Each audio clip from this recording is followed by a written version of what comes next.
Hey everyone, welcome back to the channel. Yesterday Nikon released firmware 4.0 for the Nikon Z9. It's a pretty big update, so I wanted to get this video out to let you all know about some of the new features. Unfortunately, I haven't had a chance to test everything in 4.0, but I have identified 4 features that jumped out at me while I was reading the firmware notes. So let's check them out.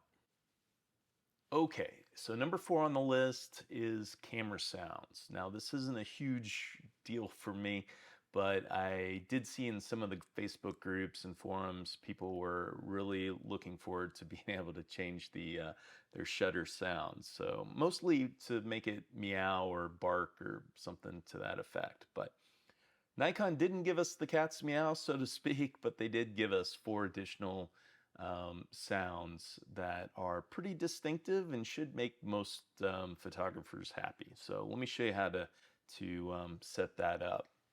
So what you're going to want to do is select the menu button and then drop down to your setup menu, which is the little wrench icon. Go ahead and select that, and it's about halfway down you'll see camera sounds. There it is. So go ahead and select camera sounds. Make sure, of course, your shutter sound is turned on. I've got my volume cranked up to 5 so that we can hear it, and then select type. And here you'll see type A through E. I believe type A was the original sound. It's been 24 hours since I've heard it, and I can't remember what it sounded like, but I'm pretty sure type A was the original sound, which would make sense. Type B, C, and D are very distinct shutter sounds of, I think one's supposed to be a rangefinder and the other one's a DSLR, and they sound pretty good, and they're distinct enough to where it should make people happy. And then type E is just a beep. So we'll go through those. So here's type A, and then type B.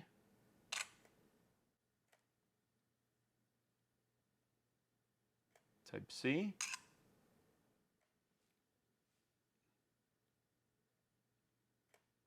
type D, and finally type E. So pretty good choice of shutter sounds. Maybe in 4.1 we'll get the dogs barking and the cats meowing, or perhaps where we can customize it ourselves. Okay, so number 3 on the list is exposure delay mode. This is a setting that I haven't seen since the D850. I was kind of surprised it wasn't in the Z9. I've been getting around it by using the timer mode in 2 seconds, and I haven't noticed any kind of issues with that. And if you're not familiar with why you would use this, or the timer mode, it's what I use it for is when I'm shooting a landscape, or a seascape, and my camera is on a tripod, and I'm taking a longer exposure. Whenever you touch the camera, you may not realize it, but you introduce vibrations, and if you immediately take the photo, you could have some camera movement, which would cause you to have a soft image. So the timer, or in this case, exposure delay mode, allows you to trip the shutter, and then it waits a certain amount of time, and then it takes the photo so that any vibration that you introduce to the camera goes away. So like I said, for the last 18 months, I've been using the 2-second timer, and I haven't noticed any kind of softness in my images at all. Going forward, though, I will be using exposure delay mode in the 3-second setting. So let me show you how to set this up. So what you're going to do is you're going to go up to, or go to, your custom settings menu, and then drop down to shooting display, which is D. Select that, and then it's D6 exposure delay mode. Go ahead and select that, and you can see you have off, and then from 0.2 seconds all the way to 3 seconds. So then you would just select whatever second you want, and then you're out taking the photo. You press the shutter button, and then it waits 3 seconds and then snaps the photo. Now, if you're shooting something like a seascape where timing is critical, So perhaps you want to get a shot of the waves retreating, pulling away from the camera, and you want to take a long exposure of that. Then, using either the timer or exposure delay can be can be pretty frustrating. So it's better to use like a cable release to fire those shots. But for any kind of static scene, maybe you're taking a shot of some mountains and you want to get the motion of the clouds, the timing in that, probably isn't critical. So setting it to a 3-second exposure delay allows those vibrations to go away, and then it takes the shot. But anyway, number 3, exposure delay mode. Super happy it's back. Okay, so number 2 on the list is something that I've been wanting for quite some time on this body, and I don't think any Nikon camera has ever had this. And that's the distance to your focus position when you're shooting in manual mode. Before, all we had was basically a distance scale, and it went from close focus to infinity, and then you could be somewhere in between. Of course, focus, if you had focus peaking turned on, that would help. But let's say you're trying to set your hyperfocal distance. There was really no way within the camera to kind of see where that was. Now, when you're in manual, when you have manual focus selected, and I have to put my glasses back on to do this. So I have manual focus selected. I turn my focus ring, and you can now see in feet or meters where your focus point is. It's not where your box is. It's where the focus is within the scene. So if our hyperfocal distance, let's say, was 4 feet, we've got it set to 4 feet. Of course, I would go around and check to make sure things were sharp, because I'm sure this isn't like 100% accurate, but it'll get you close, and then you can fine tune and take the shot. So super glad that they've added that. Like I said, it's not that big of a deal, but it's super handy. Okay, guys, so the number 1 spot is a pretty amazing new feature on the Z9. It's called auto capture, and what it allows you to do is set up a camera remotely to where it will utilize the artificial intelligence inside to detect motion or subjects. You can even specify a certain distance from the camera where it can detect those things. It's truly a remarkable feature that will allow wildlife photographers, sports photographers, automotive, content creators shooting video. I mean, the use cases are probably endless for this new feature. So let me show you. I haven't had a ton of time to play around with it, but I'll show you how to set it up and so forth. And I'll probably make a more in-depth video down the road. But what you want to do is you want to go up to your photo shooting menu, and then it's at the very bottom of your photo shooting menu. So if you come in at the top, just hit the up arrow on your multi-selector, and there you go. So there's auto capture, and then select it. Now you can see that you have all these presets. You have 5 different presets, and you can rename them. You can copy a preset to another preset, kind of like how banks work.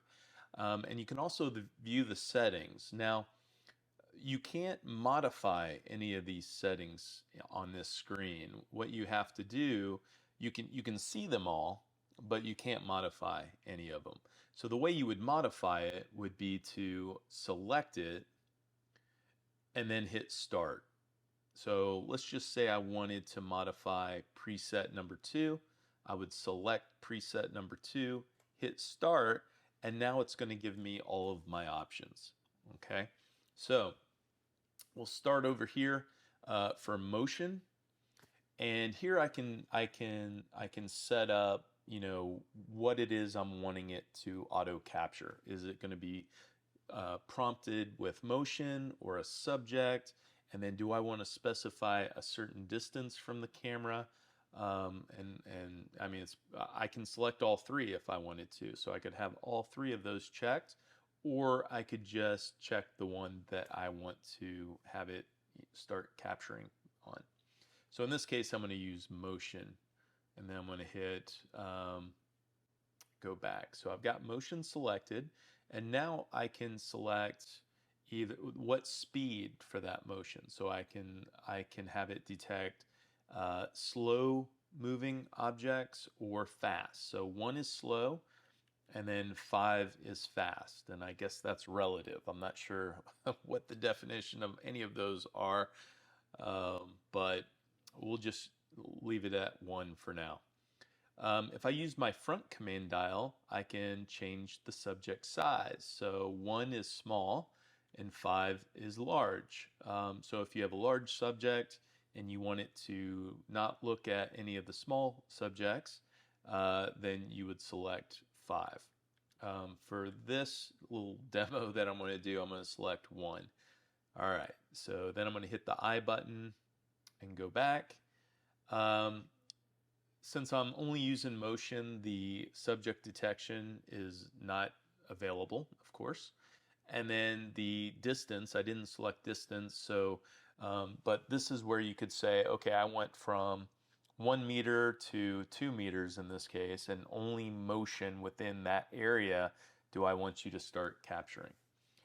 But I didn't check that one either.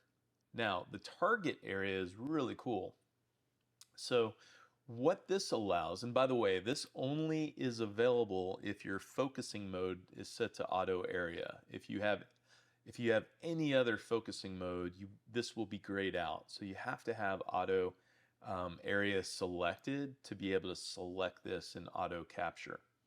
But when you do select it, you can see right now our entire target area is selected. But what if I just wanted to detect motion in this bottom half? Well, what you can do, and a quick way to do this, is just press the minus button or the zoom out button, and you can see now they are all deselected. So in this case, it wouldn't even detect motion anywhere. But what I can do, excuse me, is then on the back of on the display, I can select the different areas that I want it to detect motion in.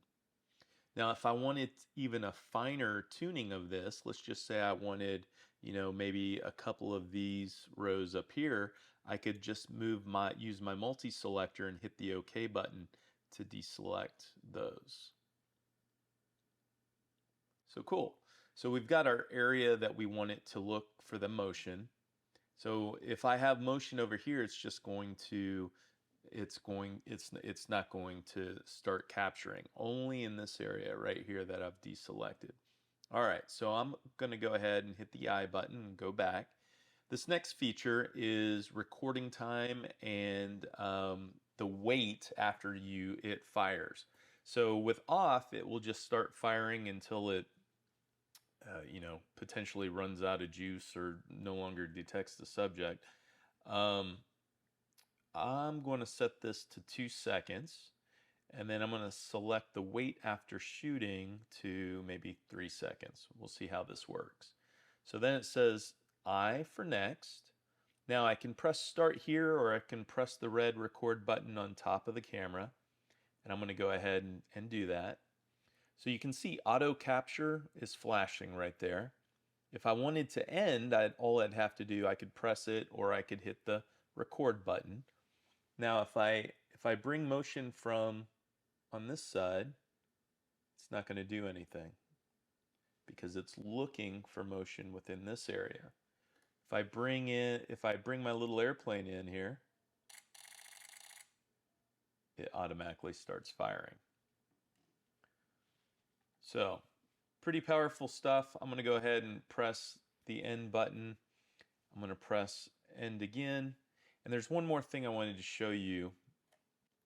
In this auto capture, you can also, right here in the advanced motion, if you hit the minus button, you can select the direction that it's going to look for that motion. So I can, basically if I just wanted it to detect motion coming from right to left, then I could deselect all of these others and hit back. Let me make sure that took plus for OK.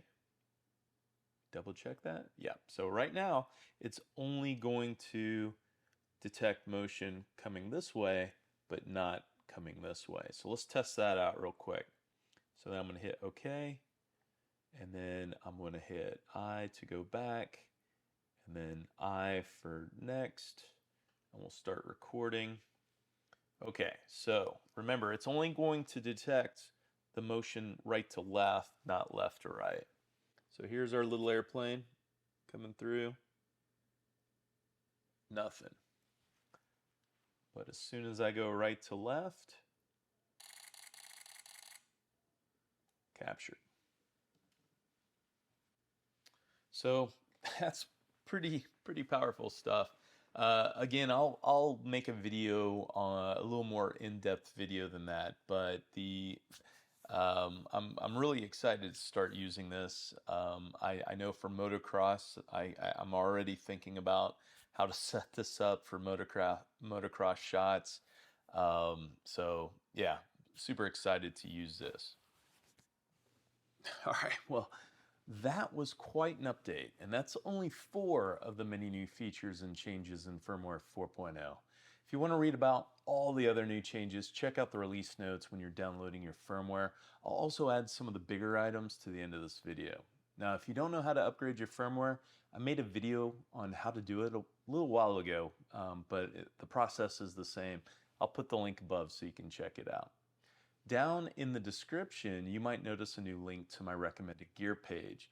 This is a web page that's currently in the works, but eventually it's going to have all of my recommended gear that I currently use or I have used for photography and travel. Some of these links are affiliate links, which means I do get a small percentage of the purchase, but it in no way affects the actual price you pay. Anyway, if this video was helpful, please give it a thumbs up, consider subscribing to the channel. Thanks for watching, and I'll see you next time.